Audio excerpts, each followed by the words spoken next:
All right, guys, I head up to the New Hampshire Little Giant comic show. I spent $450. I'm going to show you exactly what I picked up.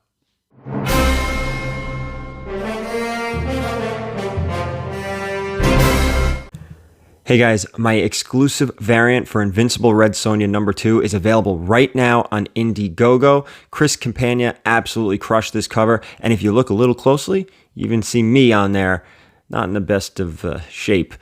Also, every single person who backs this campaign will receive Invincible Red Sonja #1 for free. So in the description below, I do have the link. Head over there and back the campaign. You'll get issue 1 and issue 2. All right, guys, so I head up to Concord, New Hampshire for the Little Giants comic show. I'm going to get into everything that the weekend brought, but first, if you could please hit that subscription button. If you enjoy this video, hit the thumbs up. If you want to know when I drop content, hit the bell. Regular content comes Mondays, Wednesdays, and Fridays, but there will be some live shows, some auctions, and you want to be notified when that happens, and that notification bell will let you know. Now, this was a great little show. There was no fluff, no actors, several artists and writers, but a nice little size, and everything else was just comic book vendors. So if you were looking for something, chances are it was in that room. So I'm going to give you the quick rundown, a few shots around the actual convention, and then I'm going to get into the books I purchased.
That was basically it. Not a huge show, but definitely worth the trip. And it was worth the trip alone just seeing people from YouTube, from Instagram, people from all the live shows, the chats, a ton of you guys who leave comments, just seeing you guys and talking to you for a little bit at the show was awesome. And thank you for like giving me the time to talk to you. I thought it was a lot of fun. I liked hearing a bunch of your stories, what you guys were looking for at the show.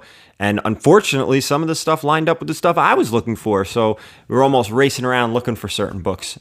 So without further ado, I did spend $450 at the show on books that I was essentially targeting. And if you did watch for last week's video, I think it was on Friday, I gave you a list of books that I was targeting. Jay and Matt from Pressable Defects, also what they were looking for. And I'm sure they're going to be doing a video just like this on their channel, letting you know what they picked up and why. So I'll put that actually in the description below. So if you didn't see it, you can go back and see how we did with what we were looking for and what we actually accomplished at the show. So first up, I actually don't have this one in hand right now. It had to go with my boy E-Rod to be cleaned and pressed while I was there in person with him. Fantastic Four Annual number 6. This is somewhere in mid-grade area, probably between like a 4.5 and a 5.5. I think I got a good deal on it. Yeah, so I was really happy to find that, especially since most of those books in that room, you know, the FF Annual 6s were expensive. They seemed a little high. And I feel like that's one of those books that hasn't popped yet. We see the market going crazy. This one is still semi-affordable, but a lot of the vendors had it overpriced, and I think they're just basing it on the rest of the market, not particularly that one specific book.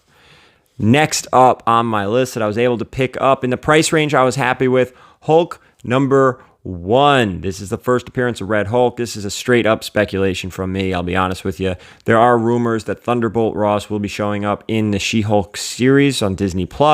There are speculators and rumors about him actually turning into the Red Hulk. There's also rumors that the Abomination is coming back, so I don't know. You know, you throw a dart at all the rumors on the wall and then run with that one. But for the price, I was fine with it. I paid $50 for this one, if I remember correctly. Yeah, I paid $50 for this one. I think I paid about $200 or so for the FF Annual 6. Condition was okay. It does need a press. It's probably like somewhere between a 9.4 and a 9.6 with a press. It has that indent in there on the spine like it was pushed up on some books in a long box. 2 more books to talk about, but they are the same book, just different conditions. This is Avengers number 10, first appearance of Immortus. Again, a book I'm speculating on based on the Loki Disney Plus series.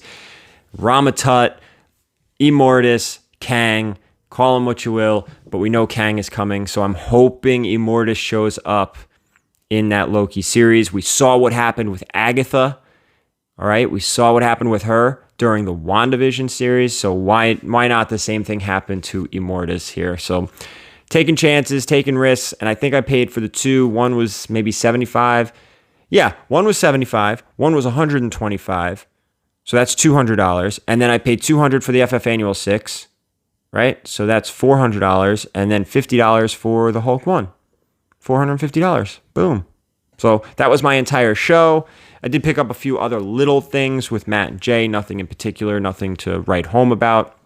Again, the highlight of the show, though, for me, was absolutely seeing everybody there. It was awesome. It was so nice to be back at a convention, and a real one this time. It was so nice to see friendly faces and people I've been talking to on Instagram and YouTube for so long, get to see them in person again, so that's always good. And it's always a fun time getting the groups together. You know, we are all fairly local over here, so it's nice to actually get together at a convention. And this is just the tip of the iceberg, because I couldn't tell enough people that weekend about Terrificon in July, how much I'm looking forward to that show. And that is going to be maybe the biggest show in the Northeast since New York Comic Con of 2019. So watch out for that one. I will be at that show. I will be set up at that show. That's at Mohegan Sun in Connecticut, July 30th, 31st, and August 1st. 3 days in the middle of summer. I can't wait. Very excited. So that was my whole convention. You saw it here. I'm sure the fellas over at Pressable Defects are going to have their stuff on their channel. Head over there to watch if you want to see their perspective, their point of view, and what they were able to pick up at the show as well. So thank you guys so much for watching, and thank you again to everyone at the show. It was great seeing all of you, and if you think I'm talking about you, I am. So thank you. And I will hopefully see you at the next convention in July, and in the meantime, as always, keep it comics.